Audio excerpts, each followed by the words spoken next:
Breaking news చూస్తున్నాం. ఏపీలో petrol diesel తీవ్ర కొరత ఏర్పడింది. మండు టెండలో కిలోమీటర్ల కొద్ద క్యూ లైన్లో నిలబడి ఉన్నారు ప్రయాణికులు.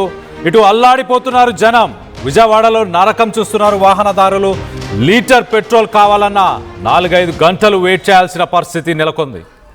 ప్రతి పెట్రోల్ బంక్ దగ్గర 2 కిలోమీటర్లకు పైగా క్యూ లైన్స్ ప్రస్తుతానికి ఉన్నాయి. ఇతర జిల్లాల్లో కూడా అదే పరిస్థితి కనిపిస్తుంది. దేశమంతా లేని పెట్రోల్ కష్టాలు ఏపీలోనే ఎందుకున్నాయి? ఇటు విజయవాడలో ఇంత దుస్థితి ఎందుకు వచ్చింది? యుద్ధం ఆగినా కూడా పెట్రోల్ కష్టాలేంటని ఇటు మండిపడుతున్నారు జనం. ప్రస్తుతానికి ఇటు ఏపీ నుంచి విజయవాడలో ఎలాంటి పరిస్థితులు నెలకొన్నాయో చెప్పడానికి మా ఏపీ ఇన్పుట్ ఎడిటర్ కృష్ణమోహన్ అందుబాటులో ఉన్నారు. ఒక్కసారి కృష్ణమోహన్తో ఆయనతో మాట్లాడి అక్కడ పరిస్థితులు తెలుసుకునే ప్రయత్నం చేద్దాం. మొదటగా ఆ విజువల్స్లో మనం చూడొచ్చు ఎంతగా బారులు తీరాయో అక్కడ వాహనాలు. 2 కిలోమీటర్లు. మరి దేశం మొత్తం పెట్రోల్ డీజిల్కి సంబంధించి ఎక్కడ కొరత ఏర్పడలేదు. ఆంధ్రప్రదేశ్ ఏపీలో మాత్రమే ఎందుకు ఇలాంటి సిచ్యువేషన్ ఉంది? ప్రస్తుతానికి విజయవాడకు సంబంధించిన ఆ విజువల్స్ని మనం చూస్తున్నాం. 2 కిలోమీటర్ల మేర కార్లను మనం చూడొచ్చు. ప్రతి కార్ అక్కడ కార్లు ఎండలో అటు డీజిల్ పెట్రోలు లేకపోవడంతో వాళ్ళు ఏసీ కూడా ఆన్ చేసుకోలేని పరిస్థితి. ఆ ఎండలో ఒక మైక్రోవేవ్లో కుక్ అయిపోయినట్టు ఆ ఉక్కపోతలో ఉంటున్నాము అంటూ జనం మండిపడుతున్నారు. ఎందుకు ఇలాంటి పరిస్థితులు నెలకొన్నాయి? ఆల్ ఆఫ్ ఎ సడన్ యుద్ధం వల్ల ఇండియాకి సప్లై ఏమాత్రం ఆగలేదు. ఇటు భారత ప్రభుత్వం ప్రధానమంత్రి మోదీ కూడా ఆయిల్కి సంబంధించి పెట్రోల్ డీజిల్కి సంబంధించి కొరత మనకు ఎటువంటి కొరత లేదు అంటూ కూడా ఇటు మోదీ కూడా చెప్పుకొచ్చారు. రానున్న రోజుల్లో ఎలక్షన్స్ అయిపోయిన వెంటనే పెట్రోల్ డీజిల్ ధరలు పెరుగుతాయని పుకార్లతో ఇలాంటిది ఘటన చోటు చేసుకుందా, లేక ఇతర కారణాలు ఏమైనా ఉన్నాయా? దీనికి సంబంధించి మరింత డీటెయిల్గా మాట్లాడుకునే ప్రయత్నం చేద్దాం. ఏపీ నుంచి మా ఇన్పుట్ ఎడిటర్ కృష్ణమోహన్ అందుబాటులో ఉన్నారు. కృష్ణమోహన్తో మాట్లాడి తెలుసుకునే ప్రయత్నం చేద్దాం. కృష్ణమోహన్, చెప్పండి, ప్రస్తుతానికి అక్కడ పెట్రోల్ బంక్లో ఎలాంటి పరిస్థితులు నెలకొని ఉన్నాయి? విజయవాడలో ఎలాంటి పరిస్థితులు ఉన్నాయి? ఆంధ్రప్రదేశ్ మొత్తంగా కూడా. ఎస్, ఆంధ్రప్రదేశ్కి సంబంధించిన వ్యవహారంలో నిన్న ముఖ్యమంత్రి చాలా సీరియస్గా ఈ పెట్రోల్ డీజిల్ అంశాల మీద కొంత చర్చ జరిపినప్పటికీ కూడా ఉదయానికి చూసుకుంటే ప్రతి పెట్రోల్ బంక్ దగ్గర వేల కిలోమీటర్ల దూరంలో ఇక్కడ వీళ్ళందరినీ కూడా ఉంచాల్సిన పరిస్థితి అయితే ఉంది. ఆల్మోస్ట్ ఆల్ మనం చూసుకుంటే ఇప్పుడు విజయవాడ సిటీ అండ్ గుంటూరు ఈ 2 పరిస్థితులు ఎక్కడ చూసినా కూడా పూర్తిగా కూడా పెట్రోల్ బంకుల కోసం నిరీక్ష చేస్తున్న పరిస్థితి. ఈ రద్దీ చూసుకుంటే పోలీసులు చివరికి పెట్రోల్ బంకుల దగ్గర పోలీసులు క్యూ లైన్లో పంపించే పరిస్థితికి మనం చూస్తున్నాం. ఇక్కడ ఎటువంటి సిచ్యువేషన్స్ ఉన్నాయంటే ఈ లైన్ దాదాపుగా ఒక 2 కిలోమీటర్ల మేర మనకి కనబడుతుంది. ఇది కంప్లీట్గా కూడా ఈ పోలీస్ స్టేషన్కి సంబంధించిన చూసుకుంటే ఎంత పొడుగున ఆ లైన్ ఉందో మనం చూడొచ్చు. దాదాపుగా ఒక 2 కిలోమీటర్ల మేర ఈ విజయవాడ పోలీస్ స్టేషన్లో, అది కూడా విజయవాడ సిటీ పోలీస్ సర్వీస్కి సంబంధించి ఒక పోలీసు వాళ్ళు నిర్వహించే పెట్రోల్ బంకు దగ్గర పరిస్థితిని మనం చూడొచ్చు. దాదాపుగా గంటల కొద్దీ తెల్లవారుజామున నుంచి కూడా పెట్రోల్ కోసం డీజిల్ కోసం వేచి ఉన్న పరిస్థితి మనం చూస్తున్నాం. పోలీసులే ఇక్కడ క్యూ లైన్లో పంపించే పరిస్థితి మనం చూస్తే, ఒకవేళ మనం కానీ చూసుకుంటే దాదాపుగా విజయవాడ సిటీలో ఉన్న ఈ పెట్రోల్ బంకులో ఎంత దూరం కార్లు వాహనాలు వేచి ఉన్నాయో మనకి అర్థమవుతుంది. కంప్లీట్గా కూడా ఇక్కడ నుంచి దాదాపుగా 4 కిలోమీటర్ల మేరకు ఈ బెంజ్ సర్కిల్ రోడ్లోని పెట్రోల్ బంకులు పూర్తిగా కూడా ఆగున్న పరిస్థితి. ఈవెన్ ఇక్కడ ట్రాఫిక్ కూడా కావచ్చు, లేకపోతే ఇతర అంశాలకు సంబంధించి పోలీసులే దగ్గరుండి ఈ వాహనాన్ని ఒక పద్ధతిలో రోడ్డుకి ట్రాఫిక్ లేకుండా అయితే ఇక్కడ పోలీసుల్లో కూడా క్లియర్గా ఒక మాట అయితే చెప్తున్నారు. పూర్తిగా కూడా మేము పెట్రోలు పట్టించే పరిస్థితిలో లేము. ఇప్పుడు మాకు ఈరోజు 10,000 లీటర్ల పెట్రోల్ వచ్చింది. దాన్ని ఒక్కొక్కరికి ఎంతవరకు అవసరమో అంతవరకు ఈ పెట్రోల్ని పట్టించే ప్రయత్నం అయితే చేస్తున్నాం. పోలీసులు ఇక్కడ ఈ వాహనాల కోసం ఎక్కడికక్కడ కంప్లీట్గా కూడా వీటిని ఆపే ప్రయత్నం అయితే చేస్తున్న పరిస్థితి. పెట్రోల్ బంకుల కోసం పెట్రోల్ కోసం నిలబడుతున్న పరిస్థితి. మనం ఒకసారి వీళ్ళతో చేద్దాం. ఎప్పుడు ఉన్నారు భయ? ఇక్కడ దాదాపు 1 అవర్ పైన అయిందండి. లైన్లోనే ఉన్నాం. 1 అవర్ నుంచి. ఎంత పెట్రోల్ కొడుతున్నారంట? 1000 రూపాయలండి. 1000 రూపాయలు. ఆ. డీజిల్ దొరుకుతుందా? డీజిల్ కూడా దొరకట్లేదండి. పెట్రోల్ అయితే దొరుకుతుంది కొద్దిగా. పెట్రోల్ కూడా దొరుకుతుంది. అంటే ఈ రోజుకి సరిపోతుందా లేకపోతే వరుసగా ఎన్ని రోజులు ఇబ్బందులు పడే పరిస్థితి? అది ఏమో రాత్రి నుంచి ఉందండి. రాత్రి నుంచి లేదు, ఆయిల్ లేదు. మళ్ళీ కొన్ని ఇప్పుడు విజయవాడలో కొన్ని బంకులన్నీ ఆపేశారు కంప్లీట్గా. బందర్ ఒకటో రెండో బంకులు ఉన్నాయి సార్, అంతే. సో ఇక్కడ విజయవాడ చూసుకుంటే ఓవరాల్గా బంకులన్నీ కూడా ఆపేసిన పరిస్థితి. ఒకటి ఈ పెట్రోల్ బంక్ కూడా ఎందుకు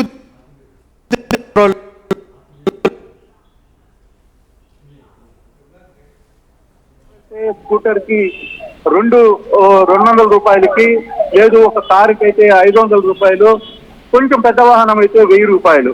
అలా ఒక పద్ధతి ప్రకారం ఇక్కడ పెట్రోల్ పడుతున్న పరిస్థితి. ఎంత క్యూ ఉందో మనం చూడొచ్చు. దాదాపుగా క్యూ లైన్ లోనే గంటల కొద్దీ ఉండాల్సిన పరిస్థితి అయితే ఉంది.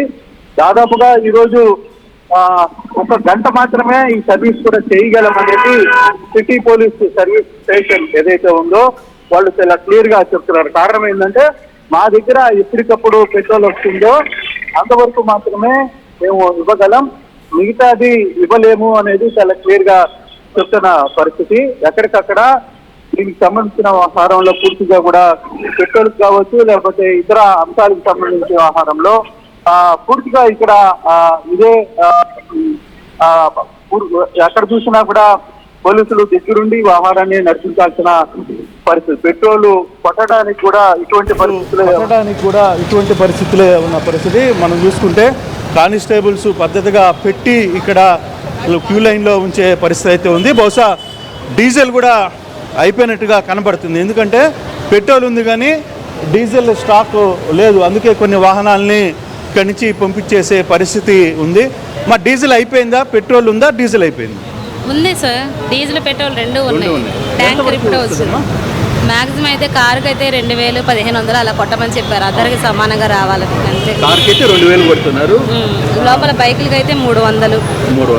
ఓకే, అంతవరకు. అంటే మీ డిపార్ట్మెంట్ పోలీస్ అధికారులు, ఉన్నతాధికారులు ఏం చెప్పారో అదే ఫాలో అవుతుంది. అంటే అందరికీ పెట్రోల్ సమానంగా అందుకోవాలని ఉండాలని. అదే మనం కానీ క్లియర్గా చూసుకుంటే పెట్రోల్ అందరికీ, డీజిల్ లిమిటెడ్గా అవసరమైనంత వరకు ఇవ్వాలి. కాకపోతే ఇక్కడ సమస్య కొంత ఇబ్బంది జరిగే పరిస్థితులు ఉన్నాయి కాబట్టి ఎక్కడ ఇబ్బంది కలగకుండా ఉండే పరిస్థితి. స్టాక్ కూడా సాధ్యమైనంత వరకు పెట్రోల్ 300 రూపాయల వరకు పెట్రోల్ని కొట్టిస్తున్నారు. కార్లకి 1000, 1500 వరకు మాత్రమే కొట్టమని పైనుంచి అధికారులు ఆర్డరు. అంటే అందరికీ అవసరం కాబట్టి ఇక్కడ పెట్రోల్కి సంబంధించి క్యాన్లలో కావచ్చు లేకపోతే వీటిల్లో పట్టుకుని వెళ్ళే ప్రయత్నం చేయలేదు. ఎవరు కూడా ఇక్కడ అడుగుతున్నారు ఫుల్ ట్యాంకు కట్టమన్నా కూడా ఫుల్ ట్యాంకు కొట్టట్లేదు. కేవలం ఎంత అవసరమో అంతవరకే. 1500 అవసరమైతే 1500, పెట్రోల్కి అయితే బైక్కి అయితే 300 రూపాయలు, కార్లకైతే 1500 అట్లా కుట్టించే ప్రయత్నం అయితే చేస్తున్నారు. తప్పితే బాబు ఎంత పెట్రోల్ కొడుతున్నారు మీకు? 300 సార్. 300 కొడుతున్నారా? ఇంకెక్కువ అడిగితే లేదా అన్నారు. అంటే ప్రజలు 300 కొడుతున్నా అన్నారు. ఓకే, అంటే ఎక్కువ మంది అన్నారుగా. అంటే అందరికీ కావాలి కదా, నీకు ఒకరికే కాదు కదా. అది సార్, అందుకోసమే 200, 300 ఎంత వీలుబాటు ఉంటే అంతవరకు చెప్తున్నాను. సో ఇక్కడ పబ్లిక్కి ఎంతవరకు అవసరం అంటే ఎమర్జెన్సీలో ఎంతవరకు అవసరమో అంతవరకే కొట్టే ప్రయత్నం అయితే చేస్తున్నారు. కళ్యాణ్ 200, 300 అంతవరకు లిమిట్ దాటి పెంచకుండా చూస్తున్నారు. పెద్ద ఎత్తున పోలీస్ ఇక్కడ దగ్గరుండి ఆ కార్యాలయంలో చేస్తున్న పరిస్థితి. అయితే చాలా ప్రాంతాల్లో నో స్టాక్ బోర్డు కూడా పెట్టేశారు. అయితే ఈ సమస్య ఎంతవరకు ఉంటుంది, ఎప్పటి వరకు ఉంటుంది అనేది ఇంకా తెలియదు. కారణం నిన్న చాలా క్లియర్గా పోలీసు ముఖ్యమంత్రి చాలా క్లియర్గా అందరితో కూడా మాట్లాడే ప్రయత్నం అయితే చేశారు. ఆ ప్రయత్నంలో అధికారులతో కూడా మాట్లాడారు. ఐఓసి కంపెనీస్తో కూడా మాట్లాడినప్పుడు అసలుకి స్టాక్లోనే కంపెనీల నుంచి మాకు రావట్లేదు అనేది, ట్యాంకర్స్ ఫుల్ చేయట్లేదు అనేది వస్తున్న సమాచారం. అయితే వచ్చినంత వరకు ఎంతవరకు అడ్జస్ట్ కావాలి. అందుకే నిన్న అమరావతికి సంబంధించిన పనుల్లో కూడా చాలా వరకు పెట్రోల్ లేక ఇబ్బందులు పడ్డాయి అనేది చాలా క్లియర్గా జరిగిన పరిస్థితి.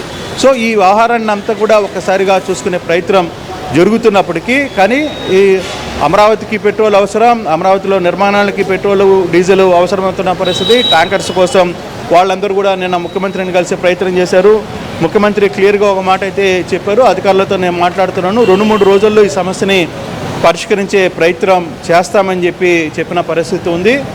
ఈ సబ్జెక్ట్లో ఎన్ని రోజుల వరకు ఈ సమస్య ఉంటుంది అనేది క్లారిటీ లేదు. ఇది ఈ రోజు వరకు ఉంటుందా, లేదు రేపు వరకు ఉంటుందా, ఎంతవరకు ఉంటుంది అనేది ఒక క్లారిటీ అయితే లేదు. పోలీసు వాహనాలు కావచ్చు, లేకపోతే పోలీసులకు సంబంధించిన చాలా పరిస్థితులు, పోలీసు పెట్రోల్ బంకు ఇక్కడ చాలా నీట్గా ఉంటుంది ఈ పెట్రోల్ బంక్. ఈ పెట్రోల్ బంక్ అందుకే పెద్ద ఎత్తున జనాలు క్యూ లైన్లో ఉన్న పరిస్థితి. దాదాపుగా 2 గంటల పాటు వాహనాల కోసం క్యూ లైన్లో వేచి ఉన్న ఆ పరిస్థితి మనం ఇక్కడ చూస్తున్నాం. ఏదేమైనా పెట్రోల్ ఇబ్బందులు తలెత్తాయి. ఇక పూర్తిగా కూడా వాహనాల లాక్డౌన్ కనబడిపోతుంది. రాబోయే రోజుల్లో ఇదే సమస్య కానీ మరో రోజు కానీ వెంటాడితే వాహనాలన్నీ కూడా ఇంట్లో పెట్టుకోవాల్సిన పరిస్థితి ఉంటుంది. పెట్రోల్ అందుబాటులో లేక సమస్యలు అయితే వస్తున్నాయి. ప్రభుత్వం దీని మీద నిన్నటి నుంచే కొంచెం సీరియస్గా దృష్టి పెట్టినప్పటికీ ఇప్పటికిప్పుడు ఈ సమస్యను పరిష్కరిస్తారా, లేదు 2-3 రోజులు ఈ సమస్యలు ఉంటాయా అనేది కూడా చూడాల్సిన పరిస్థితి అయితే ఉంది. చాలా వరకు కూడా అంబులెన్స్ లాంటి వాహనాల గురించి కూడా మనం చూసుకుంటే అక్కడ కానీ ఒక అంబులెన్సు పెట్రోల్ కోసం వచ్చిన పరిస్థితిని ప్రత్యేకంగా అంబులెన్స్ వాహనాలకి మాత్రం ఇమీడియట్గా వాళ్ళని ఇక్కడి నుంచి పంపించే ప్రయత్నం చేస్తున్నారు. వాళ్ళకి అత్యవసర విభాగాలు కాబట్టి అత్యవసర విభాగాలలో వాటికి అవసరమైన పెట్రోల్కి ఇమీడియట్గా అంబులెన్స్కి మాత్రం పోలీసులు క్యూ లైన్లో కాకుండా నేరుగా పంపించే ప్రయత్నం చేస్తున్న పరిస్థితి. అటువంటి సిచ్యువేషన్ ఇక్కడ కనపడుతోంది. కళ్యాణ్, ఓవరాల్గా పెట్రోల్ ఇబ్బందులు మాత్రం సీరియస్గా ఉన్నాయి. రాబోయే 2-3 రోజులు కూడా ఇదే కొనసాగితే కొంత ఇబ్బంది గురయ్యే పరిస్థితి అయితే పెద్ద ఎత్తున కనపడుతుంది. రవాణా వ్యవస్థ మొత్తం కూడా ఆగిపోయే పరిస్థితి మనకి చాలా స్పష్టంగా కనపడుతుంది. చూడాలి ఏ విధంగా ముందుకు జరగబోయే పరిస్థితులు ఏ విధంగా ఉంటాయో చూడాల్సిన పరిస్థితి అయితే ఉంది. కళ్యాణ్. రైట్ కృష్ణమోహన్, అయితే ఇటు ఆంధ్రప్రదేశ్ మొత్తంగా విజయవాడ కాకుండా మిగతా జిల్లాల్లో కానీ ఎలాంటి పరిస్థితులు నెలకొని ఉన్నాయి? ఓన్లీ విజయవాడకి పరిమితమైందా, లేకపోతే ఆంధ్ర మొత్తంగా ఇలాంటి పరిస్థితులు ఉన్నాయా? కళ్యాణ్, బేసిక్గా ఇక్కడ కానీ ఇప్పుడు మనం చూసుకుంటే ఇటువంటి ఎమర్జెన్సీ వాహనాలు, ఎమర్జెన్సీ పరిస్థితులు, ఈ వాహనానికి అంబులెన్స్ లాంటి వాహనాలకి ఎమర్జెన్సీ అవసరం కాబట్టి కొంత పెట్రోలు డీజిల్ కల్పించే ప్రయత్నం చేస్తున్నారు. మిగతా వాటిని ఎవరిని వదిలే ప్రయత్నం చేయట్లేదు. అక్కడ కంప్లీట్గా వాహనాలు కావచ్చు, లేకపోతే పోలీసు ఎక్కడికక్కడ వీటిని ఆపే ప్రయత్నం అయితే చేస్తోంది అధికారులు. తర్వాత రిమైనింగ్ మామూలు బైకులు వాటికి 100-200 మాత్రమే చెప్పే పరిస్థితి. పోలీసులే ఈ వాహనాన్ని అంతా కూడా ట్రాఫిక్ని నిలపాల్సిన ప్రయత్నం అయితే చేస్తున్నారు. భయా ఏంటి ఎప్పుడు దాకా నుంచి ఇప్పుడు మేము మాట్లాడే స్థితిగా దాకా సో పాపం పోలీసులు ఈ వీళ్ళని కంట్రోల్ చేసే పరిస్థితులనే ఉన్న నేపథ్యం అయితే కనబడుతుంది. బేసిక్గా ఎక్కడికక్కడ ఈ వాహనాలని కంట్రోల్ చేయడం, వీటిని వేరే అంటే ఎంత లిమిటెడ్గా ఉంది. ఇక్కడ మనం కానీ చూసుకుంటే క్యూ లైన్ ఎంత దారి పొడుగునా కనబడుతుందో మనకు అర్థమవుతుంది. దాదాపుగా 2 కిలోమీటర్ల మేర ఇక్కడ ఇది మొత్తం కూడా ఉన్న వాహనం. ఉదయం నుంచి దాదాపుగా 2-3 గంటల పాటు ఈ పెట్రోల్ కోసం వేచి ఉన్న. ఏమంటారు బాబు, ఎప్పుడు వచ్చావు? మేము కనీసం 1 గంట నుంచి ఎక్కడ కూర్చున్నాం అన్న. ఇంతవరకు మేము ఇక్కడ ఉన్నాం కానీ ఏ లైన్ కదలట్లేదు. మధ్యలో వచ్చినట్టు ఉన్నాయి, కొట్టించుకున్నట్టు ఉన్నారు. మేము అనేది పని చేసుకున్నాం, ఇక్కడికి వచ్చి చేసుకుని ఆగుతున్నాం కదన్నా. అందరిని ఒకలాగే చూడాలిగా. అందరూ అంటే ఇక్కడ ఏమైనా వేరే జరుగుతుందా? అందరిని ఒకలాగా ఇప్పుడు ఎదురుకొచ్చినాయి, ఎదురుకు ఇటు వచ్చేస్తున్నాయి అన్న. ఇప్పుడు మేము లైన్లో నుంచి ఉన్నాం, వాళ్ళకి ఒక రూల్ కదా, లైన్లో ఉన్నారు కదా, మీరు రావాలి కదా. ఒక రూల్ లేకుండా వచ్చిన వాళ్ళని కొట్టిస్తే మేము ఎక్కడ కూర్చోండి, పని లాపుకొని ఇక్కడ రావాల్సిన అవసరం లేదు మాకు కూడా. ఇక్కడ దాదాపుగా 1.5 గంట పాటు ఉన్నాం. క్యూ లైన్లో ఉన్నట్టే ఉంది, ఎక్కడ కదలలేని పరిస్థితి. వాహనాలు క్యూ లైన్లో కనపడుతున్నాయి. బయట నుంచి వచ్చే వాహనాలని లోపలికి తరలిస్తున్నారని ఒక చిన్న ఇబ్బందులు కూడా కనబడుతున్నాయి. కానీ కళ్యాణ్, ఏదైనా ఈ సమస్య ఇక్కడ విజయవాడ ఒకటే కాదు, గుంటూరు విజయవాడ హైవే ప్రాంతాల్లో కూడా పూర్తిగా ఇదే పరిస్థితి. హైవేలో దారి పొడుగున లారీలు ఎక్కడ పడితే అక్కడ ఆగిపోయిన పరిస్థితి కూడా మనం చూస్తున్నాం. ఇది కేవలం ఈ ప్రాంతాలు కాదు, ఒక నెల్లూరు ఒంగోలు లాంటి ప్రాంతాల్లో కొంత పెట్రోల్ దొరుకుతుంది.